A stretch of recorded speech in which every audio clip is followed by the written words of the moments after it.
to where the school is located. So it's just in the same environment in Sejon. Then I hopped onto the taxi, and that was the first time the taxi driver have seen a black person. So I don't know, like he was just looking at me, like rubbing my skin. I was like, God, I've heard a lot of these things out there, and I didn't take it seriously. Honestly, I didn't take it seriously, but along the line, I felt a little bit uncomfortable, you know.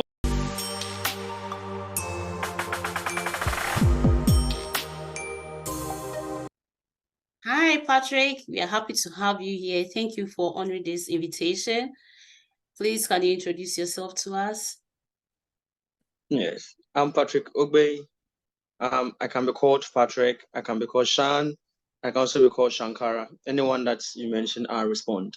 I'm currently in Ghana, working as a business development specialist with the Minerals Income Investment Fund. That's the sovereign fund in the country. And we collect royalties on behalf of the government.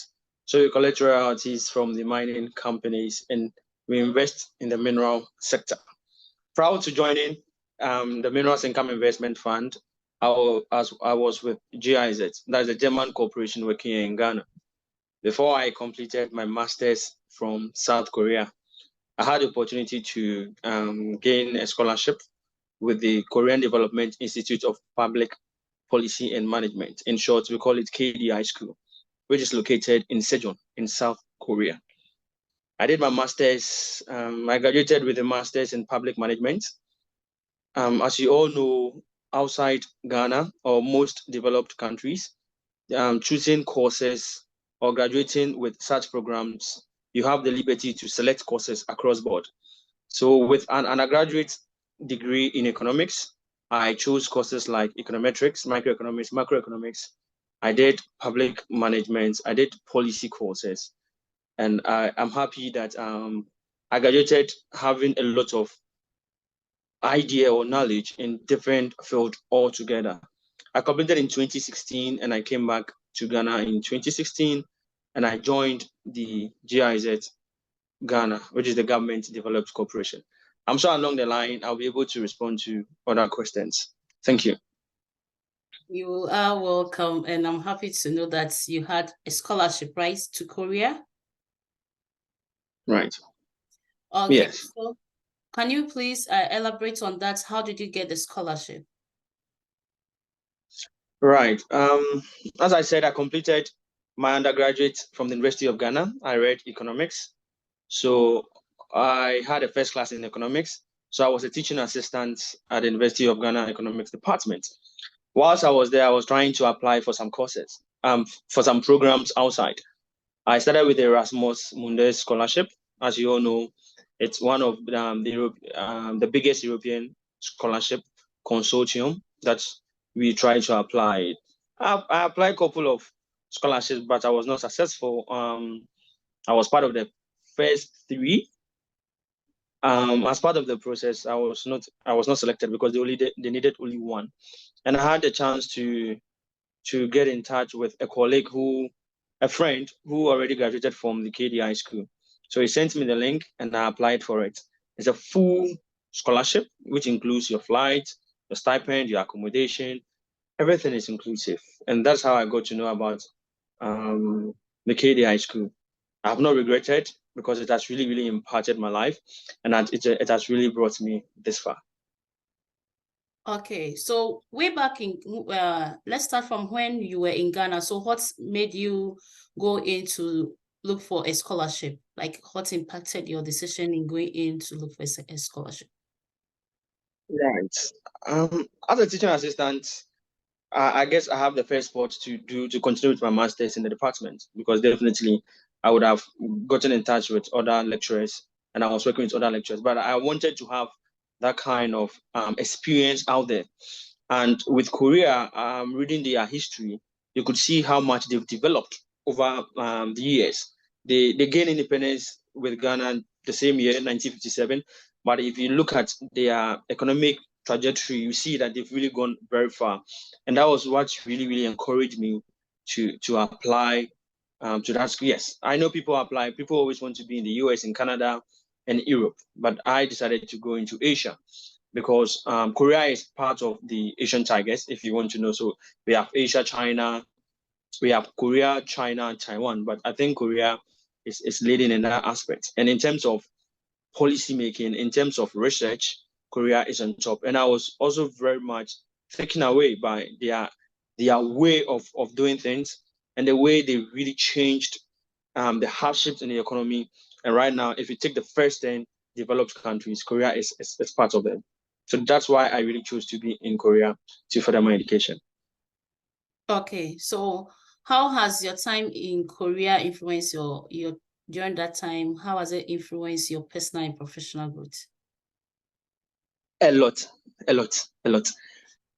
Being in Korea, I have really, really studied a lot.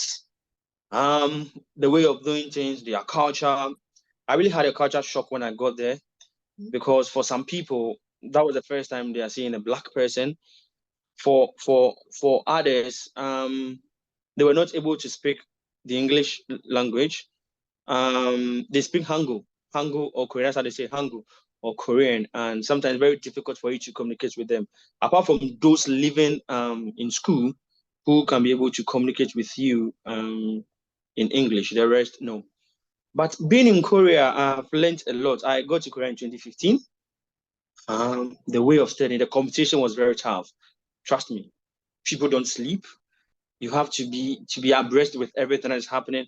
We have people who are already working, but because of the competition in the working space, they have to further the education. They have no choice than to further the education. Otherwise, they'll be kicked out of the system. Apart from that, I think you are open to a lot of things. As I said, the culture, the way of doing things. Koreans are very trustworthy. Trust me, and they are very punctual. That is one thing I really learned from the Koreans. They are very, very punctual. Give a Korean at 3 5 p.m. and he or she will be there before 3 5 p.m. And I think that's really that has really also helped my way of doing things. They are very organized. They get things done. No excuse. You have to get it done. And I think that has really helped me in my professional life. I started with the German Development Corporation as an intern back from where I wanted to join the international organization. And I'm glad I really imparted in that sphere. I joined as an intern. I continued, got employment as an executive assistant, and I became a monitoring evaluation advisor in just a year. So trust me, my education in Korea has really imparted in a positive way, both personally and professionally. Wow, that's great and good to hear.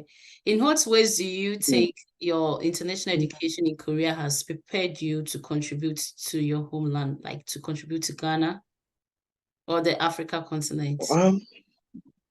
Right. I think KDI school was a school for a lot of international people.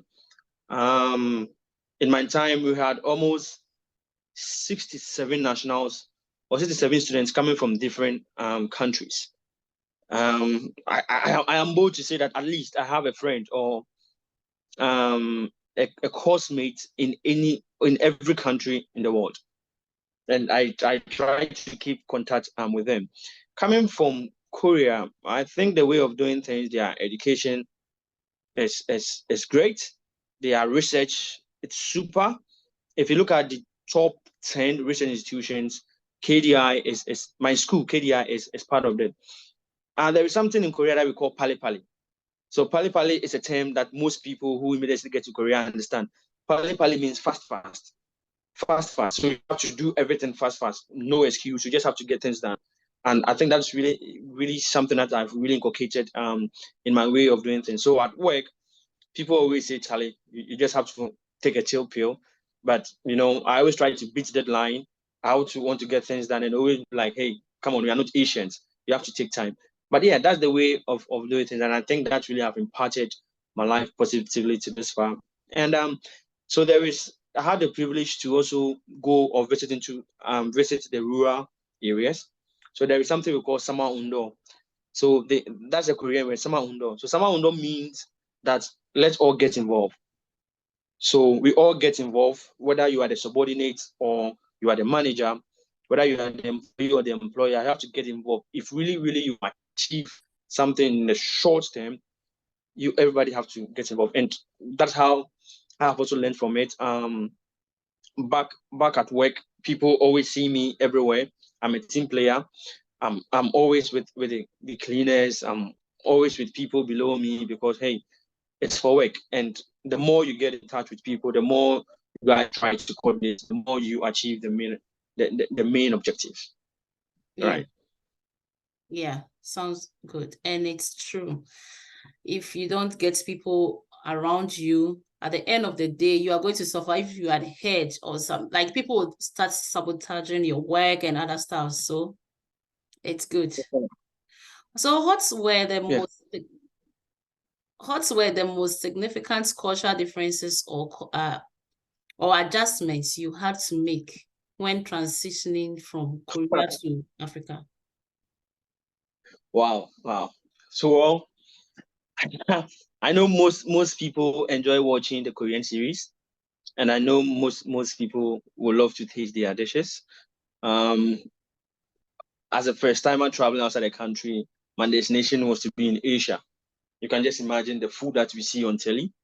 So I packed my gari, I packed my shito and my sardine because hey, I thought with what I saw on the television, I don't think I'm going to Right. to adjust. And so I remember I got to school. That was late in the evening. I got to school around 11 p.m. and my dorm master came around, asked if we were eating. I said no, and this guy just gave me noodles. So noodles here in Ghana we say indomie. So he gave me noodles and there was no gas, nothing, and he just told me to just pour water on it. Give me the sticks, and I was like, wow. Then within 3 minutes, he said I should have this. This is the soup with the water poured on the noodles. I said, God, I think I'm really, really going for a long haul, and I have to adjust myself. I think the first week, I was just depending on my gari and shuto, and eating the European food, so pizza. Those things are the European stuff. They are not for Korean. So pizza, burger, and rice. Then in the next 1 month, I think everything got finished. So my gari and shuto got finished. So yeah, I have to adjust myself to the food. I think yeah, that was it. So most of their food doesn't really take long to prepare as compared to Ghanaian where you can spend like 2-3 hours cooking just one dish. No, you can spend just like 20 minutes and get food done. Those are one of the cultural shocks. But hey, now I can tell I'm good at eating with the chopsticks. Very good. I eat everything. So you can name it from bibimbap, all those things, kimchi. That's the most favorite dish that everybody wants to taste, kimchi, all these things. Another one has to do with when I got into the train.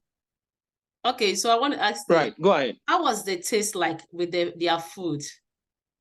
Like, how is the taste like? Is it quite different, or you can relate the taste to our dishes?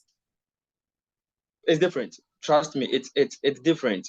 I was surprised when I got there. They said, "Oh, Asian foods are very spicy," and I told them, "No, you haven't tried those from Africa, because our meal are very very spicy, not yours." So it's different, and the way they cook it, you sometimes see water over a chicken, a boiled chicken with water, with ginseng in there, with garlic in there, with onion in there. In Ghana, you have to blend all those things to make the soup, but no, for the yes, no. And when you accept one meal, you have like 8 side dishes. So just a meal, you have like 8 different dishes on the table. But here in Ghana, it's just one. If you are eating rice, it's just rice and stew. If you are eating beans, everything served in a bowl is just the beans and plantain. But no, in Korea, you have a little rice, you have a little potato, you have a little cabbage, you have some sprinkles, some pickles here, you have a little meat, you have ginger here, you have garlic here. Yeah. So it was so different, but they taste different. It really tastes differently. Nice. And when you go to the train? Yeah. So back to the train. So when I go to Seoul, so I traveled from Ghana and go to Seoul, I have to find my way to Sejong. So Sejong is one of the developed cities in South Korea. So I got to the customer care at the airport. They weren't able to speak English. That is one thing. So you may have to write it, use your phone, use Google, and change from English to Hangul. And that's how we have to communicate. Then I got to Sejong, and I have to find a bus. No, I have to pick a taxi to Sejong, to where the school is located. So it's just in the same environment in Sejong. Then I hopped onto the taxi, and that was the first time the taxi driver have seen a black person. So I don't know, like he was just looking at me, like rubbing my skin. I was like, God, I've heard a lot of these things out there, and I didn't take it seriously. Honestly, I didn't take it seriously, but along the line, I felt a little bit uncomfortable, because he kept rubbing my hand to find out, hey, child, am I real? Is this dead? Am I going to be fined? Because of communication barrier, I wasn't able to communicate, So it's just using the phone and type, oh, I'm from Africa. Do you know Ghana? Do you know Samoajan, Gold Coast? All those things. Okay. Then that's the only thing. He also has to type into his phone, and it changed from Hangul to English. Then yeah. So finally I got to my destination, and that's how I started. But if you go into the rural areas, like normal rural areas, you see people staring at you, especially the oldies.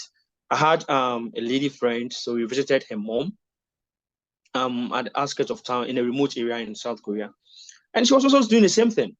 She said the first time she saw a black person was like 50 years ago. Yeah, that was so long, 50 years ago. And this is the second time you're seeing she has seen a black person, but not that close. So I was close, and she had to come and sit by me, rubbing my shoulders. Yeah, Like those were some of the seriously? culture. But along the line, oh yeah. Along the line, we got on well, and yeah. And one funny thing they always say about Asians is they don't go out. The ladies don't go out without putting the makeups. That is one thing. They really don't go out without putting the makeups.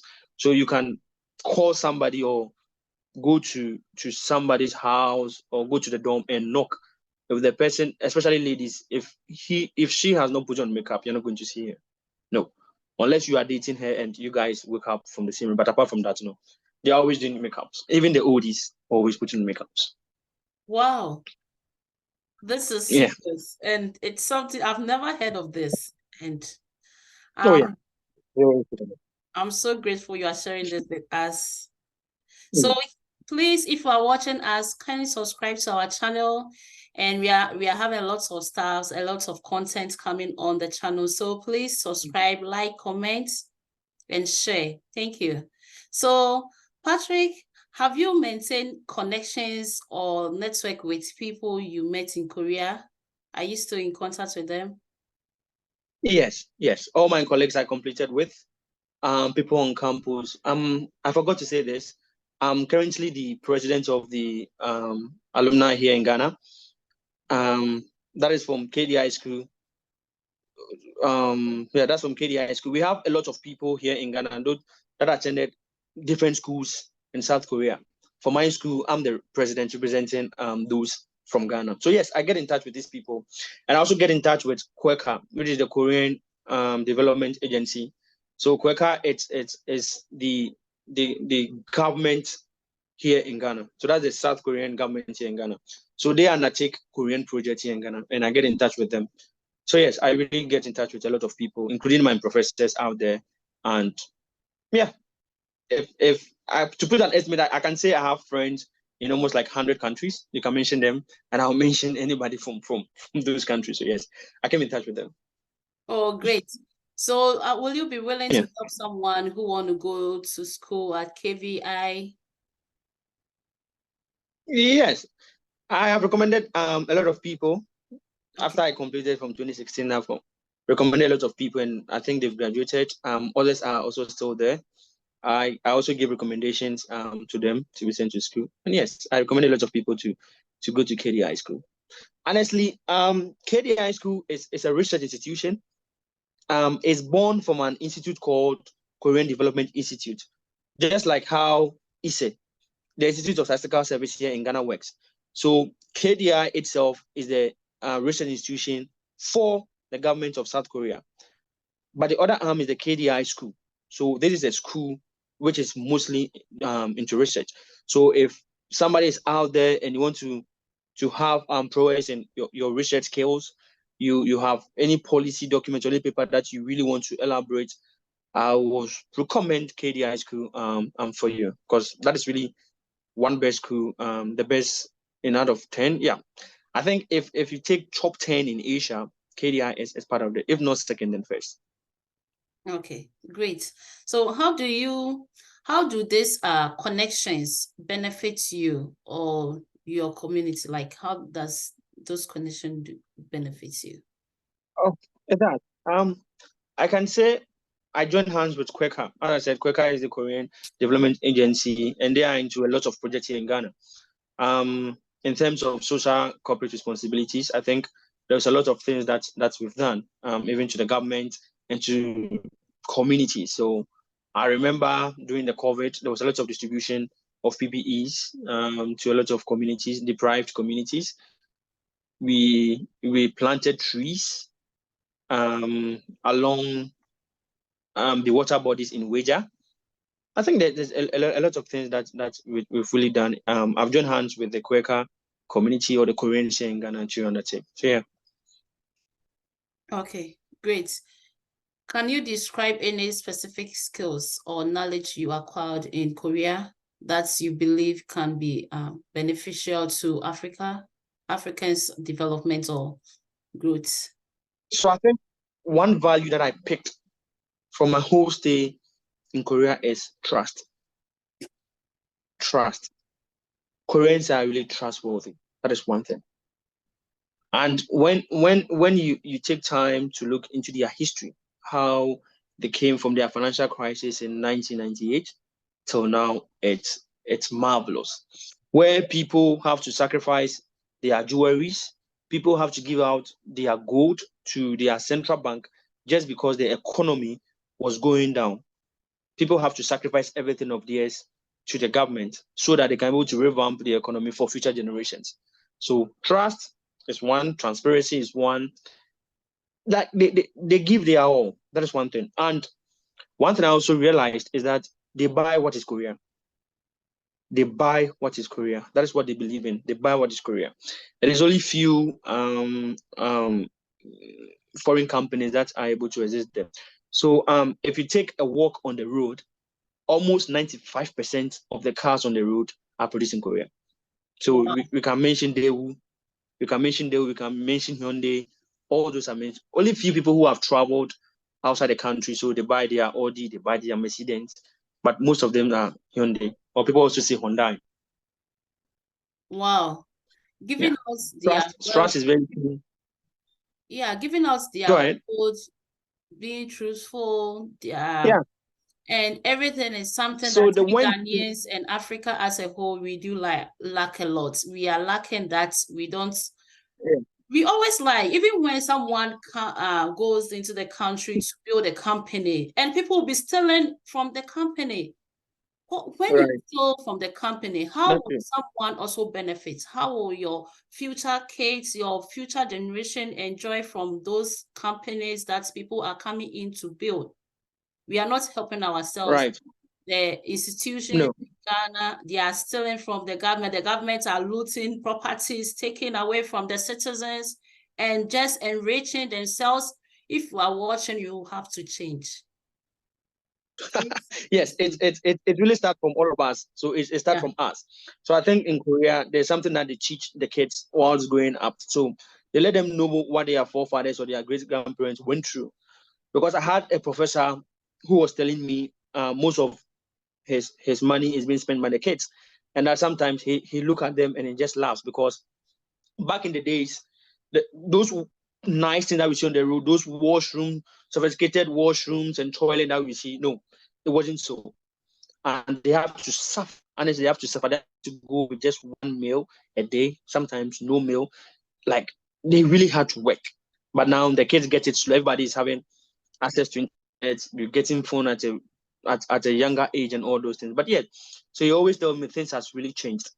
And I think one thing that I also learned in terms of corruption, so back in school, back in school, one of our professors told us that there was this, I've forgotten, the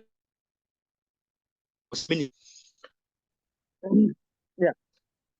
So back in school, we had a professor, one of the courses, and he was saying that there was one minister, I've forgotten the sector that he was, but a minister took the family to a dinner, and he mistakenly used the government credit card, because as a minister or government appointee, you are given a card.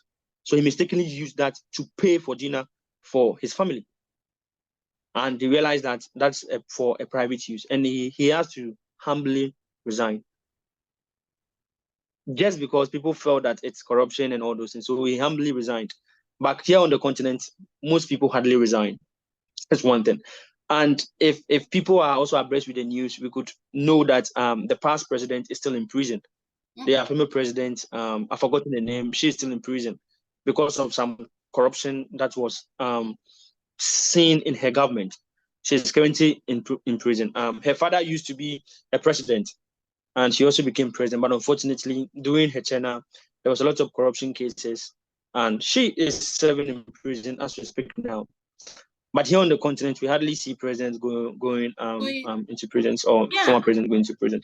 So I think that, and even the ministers, we hardly even see, and even the ministers. Recently, Cecilia Dapa, or whoever the name is, a minister in Ghana, they find a lot of money in her home, and nothing has been done up till now. We have not heard anything. That's really unfortunate.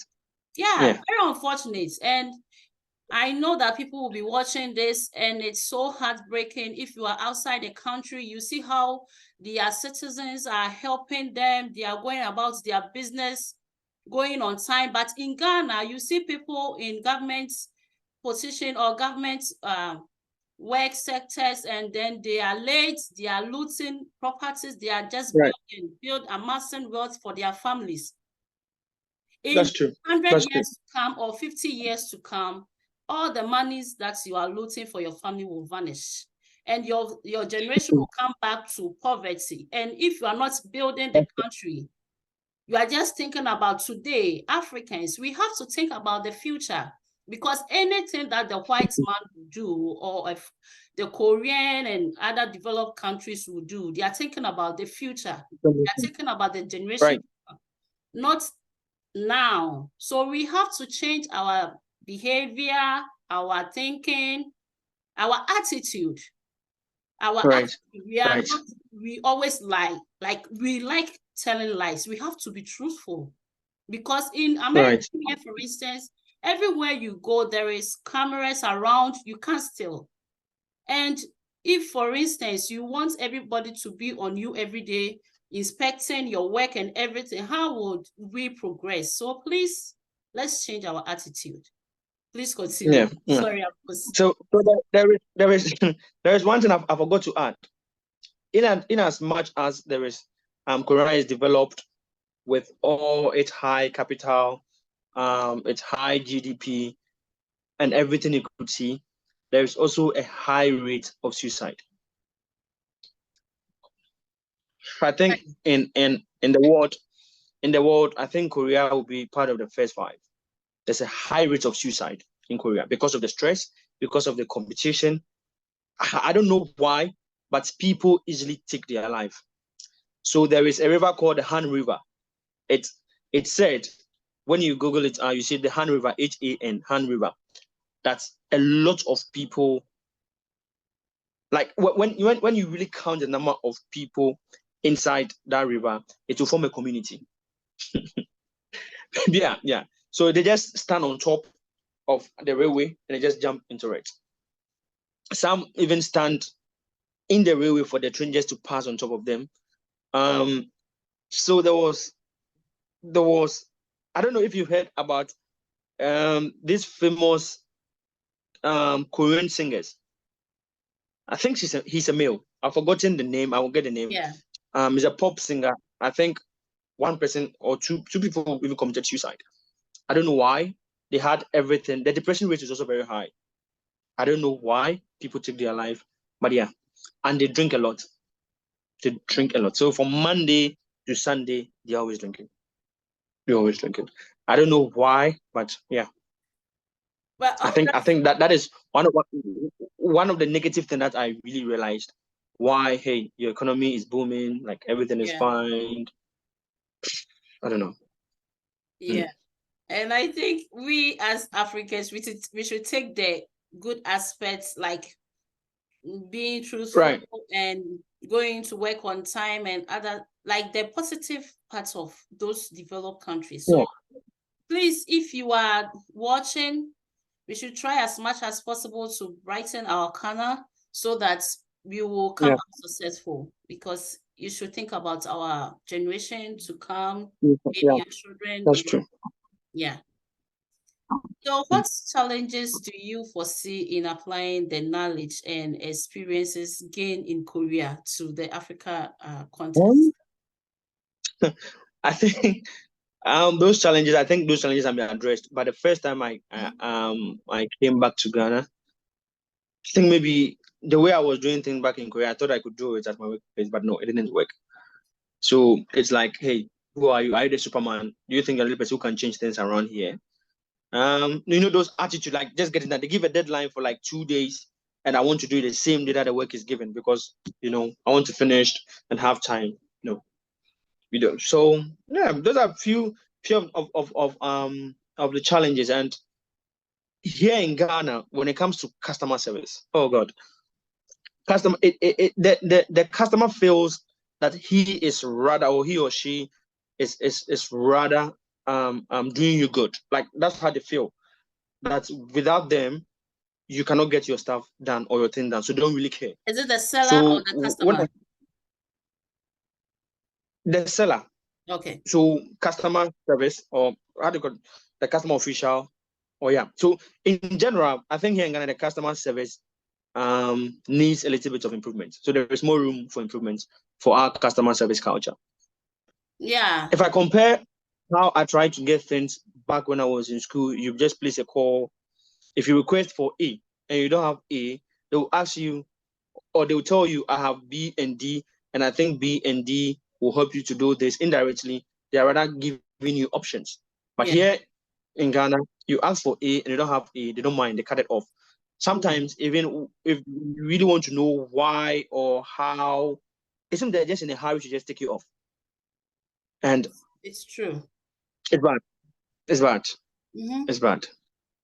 Yeah. So I think those are things that but as they always say, hey, Ghana will continue to be Ghana. But I think there is still more room for improvement. And in my little corner or little area where I work or the people I meet, I think things are moving on quite well. And yeah, at least I really caused a change. Yeah. Yeah, with a customer service issue, it's really a problem. Even here in America, and you should go to an African shop, how they will treat you, how like you want something. It's as if they are doing you a favor, or Right. I'm giving you my money, Okay. so you have to appreciate that. I work for my money, and if I don't patronize your goods and services, they will spoil. Like you have to throw them away. But this is the situation, as if they are helping you and you are being nuisance. I don't know. True. That's really true. They are just in a hurry to cut you off. And Yes. sometimes I feel that those people don't owe the institution or the company, so they don't really care. That's how I feel. Yeah, some If they were the owners of those things, I think they'll put in the effort to make sure that the customer leaves satisfied or the customer leaves at least buying something from the shop. As compared to Lebanese, they can really convince you to get something that you even don't plan getting. The Lebanese are very good. Asians are, even the Chinese, the Asians are very good. But ours, no, they don't really care much. Yeah. And sometimes even the owners of the companies, they do that. As those who are selling around the corner stores and those stores in Ghana, you go to a certain lady, maybe you are buying hair or buying food. The woman or the store owner will treat you as, I don't need your money, kind of thing. They'll be like, So, and especially if you are not, they see you as someone who is a low class, or if you're not in a car, there's a specific way that they treat people. Why are we so, some of us, not all of us, why are we so discriminative towards our own people? You know, sometimes you see a white person in a store and a black person, the person serving you is a black person, but the person who treats the white person or the foreigner very well, and they will treat you as something trash. Well, I think those are some of the complaints that I've really had from those in America, you know. Yeah. I think even here in Ghana, you go to a restaurant too. And they are willing to, they are willing to serve the white person. I don't know whether the white person is bringing in more money than the black, or I don't know why, but we should try and then love ourselves, because when you go outside, there is the type of discrimination against you, but when you go to your home country too, then people are discriminating against you. It's really heartbreaking. It's very stressful. So please, if you are watching and you are doing that to your fellow blacks, you should change, please. I'm just getting so attached to this conversation, and sorry about it. Okay, let's continue. How do you plan to share your international experience and insights with your local community or country? I think I've done my part, and I'm still continuing to do what I could do best for my community and my country as a whole. So when I returned from Korea in 2016, I joined a non-governmental organization, they call it Yes Ghana. I was a tutor, and part of my mission was to educate children or youth between the ages of 18 and 24 who are either underemployed or unemployed. So I had a plan. So I drew the curriculum and the content in there, and have to teach these people. So we had sponsorship from MasterCard Foundation. Okay. Yeah. So every weekend I go to Ashaiman. So anybody who is from Ghana knows Ashaiman, and you know how the place is. So I was able to gather these people between the ages of 18 and 24, both male and female, and I teach them. So the sponsorship was really looking at the construction sector. So I have to come out with a book, a manual, I call it manual. So a learning manual to for these kids, to teach them how the construction sector, how the female can also enter into the construction sector, not only be a mechanic, they can be a welder, name it, a sprayer, and all those things. So yes, I really taught these kids for like 6 months, and I'm proud to say that I still get in touch with some few people who have continued in this field. Some have opened their own shops. Some are still apprentices, and yes. So yeah, I think I've imparted, and I'm still imparting. So working in the public sector, I think I'm also bringing my knowledge at my workplace, how to get things done, how to achieve things, and yes. So yeah, so we surely get there. I'm still not done until my last breath, and I'll continue to give my best to my country. Yeah. What are your thoughts on the role of education in fostering global perspective and facilitating positive changes in Africa? Education, as people say, education is the key to success. Education comes in many fields. I always say we don't have to only be in class and just write and get the grades. With the people that I met in Korea, if you look at the school that they attended, people are coming from a deprived areas, but oh God, they are very smart. Education, is it a right, a privilege? This is the question that people are still managing to explain to us. Is it a right or is it a privilege? But I hope and pray that every child here in my country, one way or the other, be educated, even just read and write. And I think that's what the government has put in place with the free senior high school, the free SHS, where they are trying to push everybody into education, at least to the senior to the second cycle. Yeah. And I think, yeah, it's really very good. Everybody have to study. Everybody have to know something. Everybody have to know how to read. Everybody have to know how to write. And yes, we are getting there. Great. How can Africa countries encourage more students to pursue international education? Wow. Or Wow. experience? I think the numbers on the numbers on the internet will tell you how many people leave their countries, especially the African continent, to the developed countries to further education. We have a lot of people. And yes, it's really very simple. I don't know why people are trying to get agents to apply for them, but I think it's if you are able to complete your first degree, you can read and write. You have to take time to sit, go to the school that you want to go to their page, look at the admission requirements, get your documents ready, get your referees or recommendations from people that can give those recommendations, apply for the school. There are some that will seek for application fee, others will not seek for application fee. Look where you think you have the financial strength to pay, apply for the school. If you get it, fine. If you don't get it, don't give up, still apply. And I think, yes, I think most, if you look at the US, if you look at the UK, you see a lot of Africans making it out there. A lot of Africans making it out there, graduating, working in those big institutions. Yeah. And I always encourage people to also look back from where they're coming from after you graduate. Yes, you may not be able to come back because of the unfortunate situation that we have in our country. But in terms of you trying to impact the little community that you came from, the little family that you came from, don't give up. You just have to do that. And yes, surely we'll get there. Yeah, we will get there. Are there specific areas or industries where you see potentials for collaboration between Korea and Africa countries? Oh, yes. So as I said, Quaker is found in many countries on the continent, and there are lots of collaborations between the government of Ghana and the government of Korea.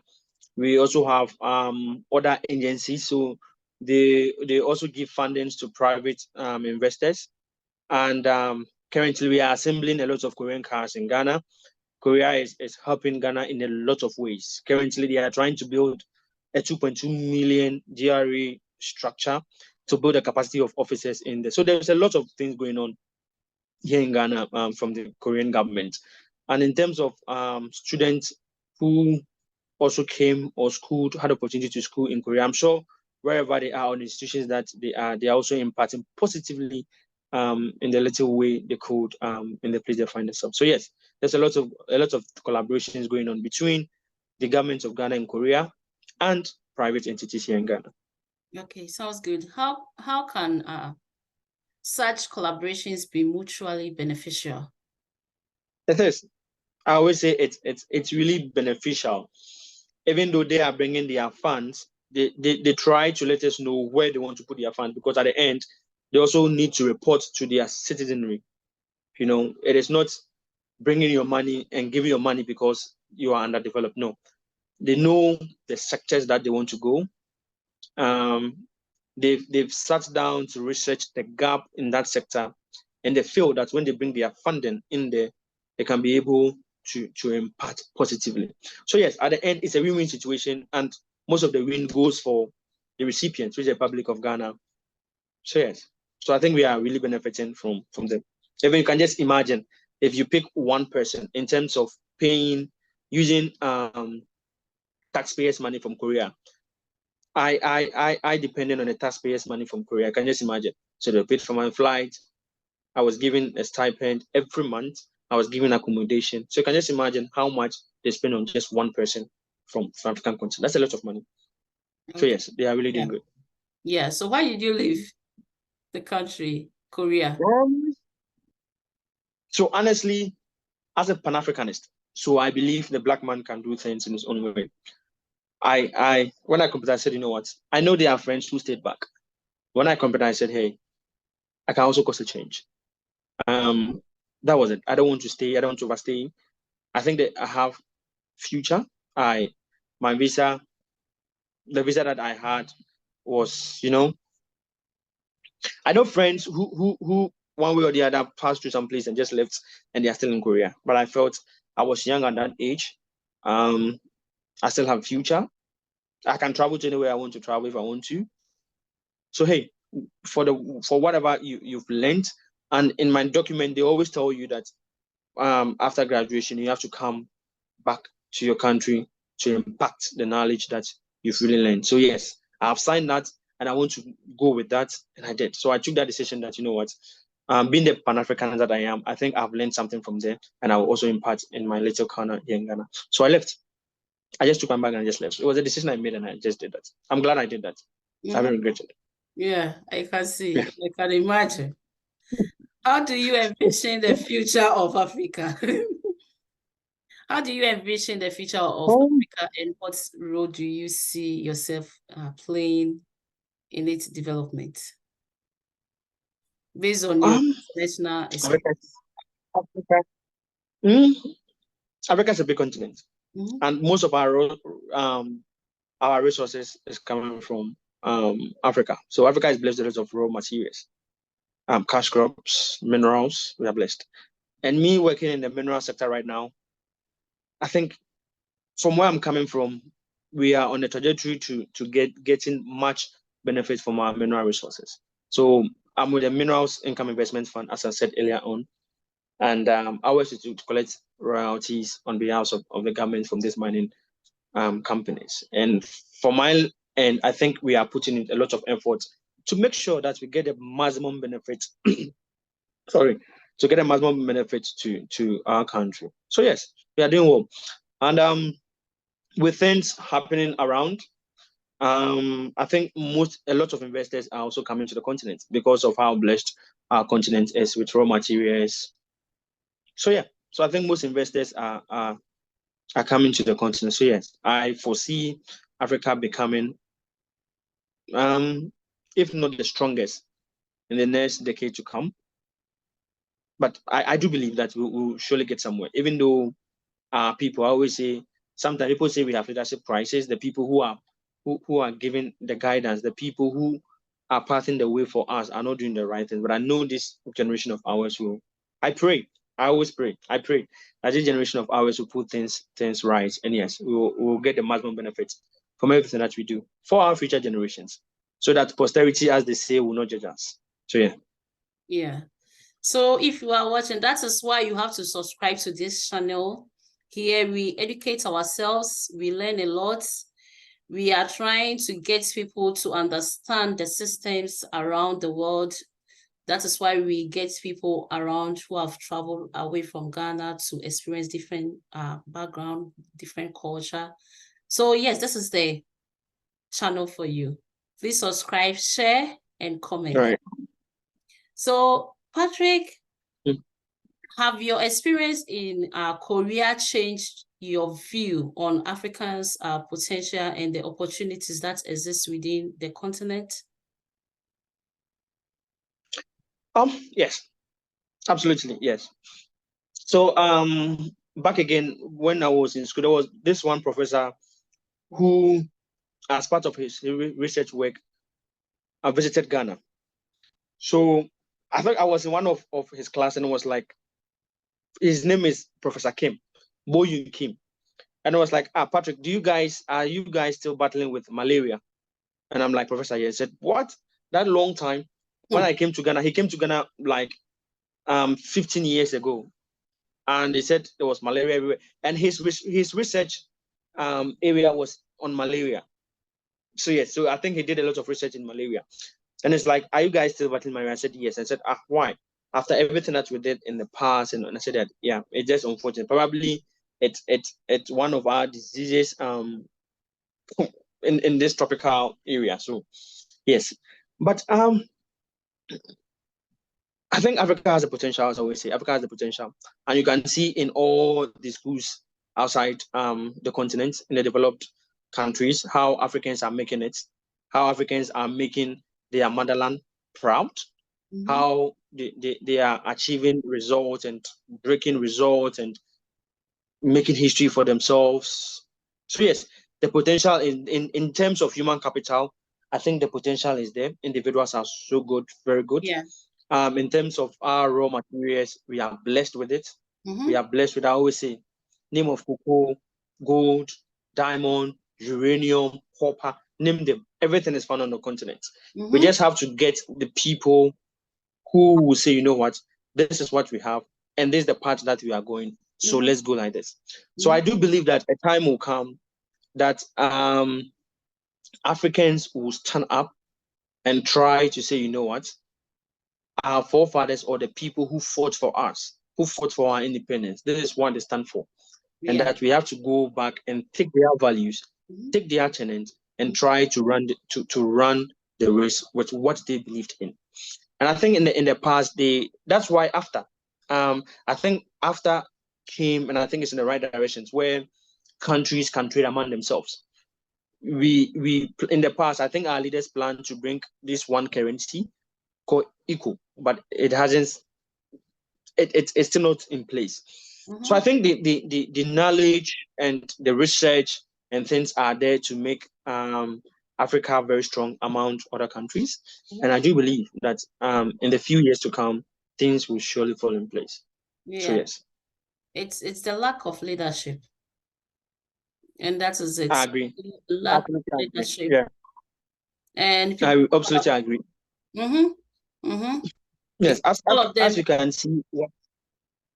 see, what is happening in other countries like Niger, Burkina Faso, Gabon, where people think they are tired of their president and the only way they can take up their president is through coup. It's really unfortunate.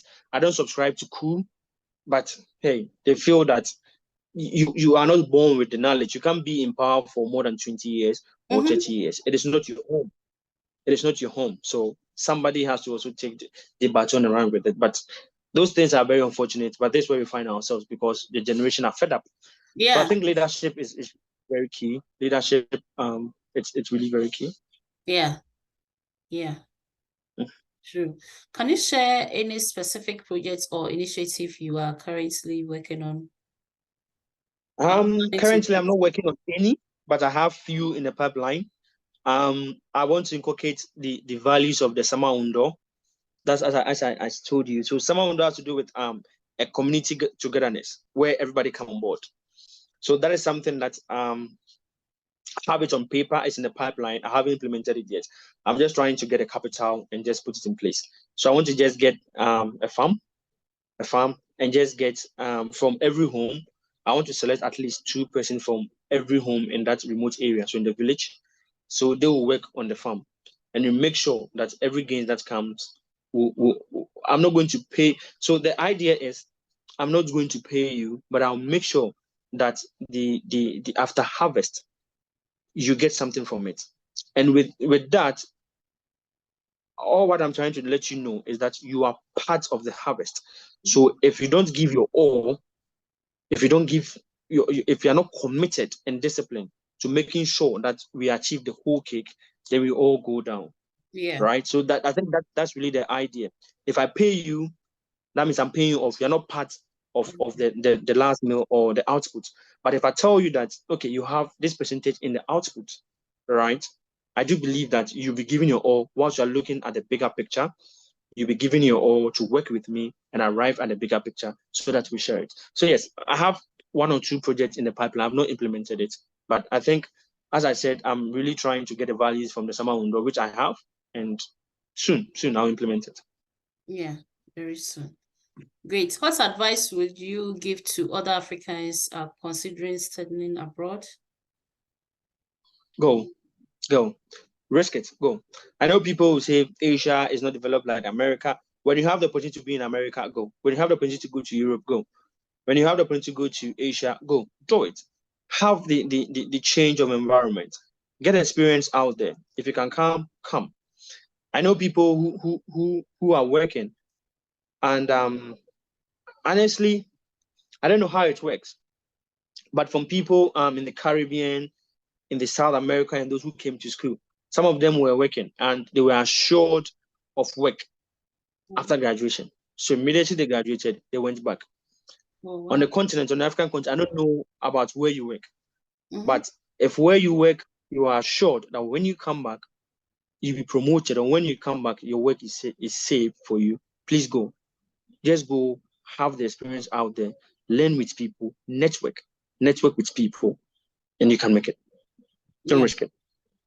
As I said, it's really very simple to apply for a scholarship out there. All you have to do is just to read, surf the internet, read, ask people. If you don't ask, you don't get. Ask people who have taken those who have those experiences, people who are out there or in that school. Get in touch with them, and I'm sure you make it so you could make the right decisions. But honestly, it's I have not regretted not doing my master's here. I have not regretted one bit. I've really learned a lot out there. And yes. Wow, great. What should they prepare for and keep in mind during this journey? Like if they want to travel outside? Yeah. So if you only want to travel outside to any country, I think one, you just have to read what the country wants. Because I know for Korea, if you are going to Korea, we know any contraband is not allowed. So any country, any drug contraband is not allowed. You don't have to have in possession any pornographic movie or picture or anything. They don't allow those things. So if you are traveling to Korea, you don't just make sure those things are not. It's not supposed to be in your bags or in your luggages. Yeah. Apart from that, just anything that you know. But as I always tell people, if you are traveling to any country, I have experience in Korea, so I'm telling you. But if you are traveling to any country apart from Korea, read what they need, get to know the weather, the time you're traveling. When I traveled, it was very cold, so I had to put on, get my sweater, like very thick one. Others came and it was very warm, thinking it was cold, but they came and immediately they go to the airport. They just have to remove and just get something summer to wear. So yeah, that is it. Okay, great. And for Korea, for the food, I know people watch a lot of movies, Korean series. People love it. And I don't know if you've heard of this song, Gangnam Style. Yeah, Gangnam Style. That's super. So it's from Korea. Mm-hmm. Yes. So that's from the Gangnam City. I think the singer is called Park Jin-sung. So he was really famous with that song and he made a lot of money. So yes, just come. The K-pops, you enjoy the K-pops in Korea. Name it. Nice places to go. We have the Busan, which is full of a lot of nightclubs. If you want to drink, eat, name it. Just come. Great. So yes. Do you have any other thing that you want to share with us? Are you into any business that you want to promote or any other thing? Currently, I'm not into any business, but I proofread. So I am a writer. I write for publishing companies. So I'm a researcher. So I write for research companies. I proofread your research document if you want to. If you also want me to also read your statement of purpose, you are free to do that, to get in touch with me. Currently, I'm thinking of hosting people who want to come to Ghana. So if you have any idea of any plans of coming to Ghana for vacation, if you've not been here before, if you don't have any family or anybody here in Ghana, you want to visit Ghana, please just hi to me, get in touch with me, and I'll make your stay here in Ghana very lovely. At least take you around, show you things that you need to know before coming to Ghana. And yes, enjoy. Just come to Ghana if you want to. You're always invited. Yeah. So if someone want to reach you, where can you give out your email address or something for the person? Yes. So my email address is patrick.ogbe@gmail.com, which I'm sure my host will share in a comment.